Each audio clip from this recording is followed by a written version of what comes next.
Palak paneer recipe. Ingredients: 1 cup of cubed paneer.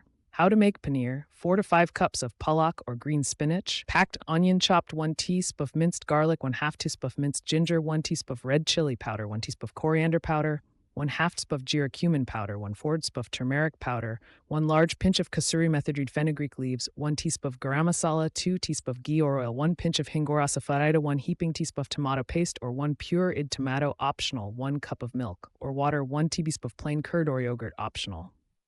Instructions: how to make palak paneer. The first step is to blanch the spinach. Bring a pot of water to a rolling boil and dunk the washed spinach leaves in it. Let it simmer for about 2 minutes and then remove. Puree to a smooth paste. Drain the water and in the same bowl, heat the ghee or oil. Add the cumin powder and within 5 seconds, add the chopped onions. Sauté until golden brown and add the spice powders like coriander powder, turmeric, chili powder, and hing. Fry for a few seconds, taking care not to burn them spices. Next, add the minced ginger and garlic and the tomato paste if using. Mix well and add the pureed spinach. Top this off with the milk. Mix well, bring to boil and add the kasuri methi and salt. Cook covered for about 6 to 8 minutes until the spinach is completely cooked and spices have blended well into the gravy. Gently add the paneer pieces to the gravy.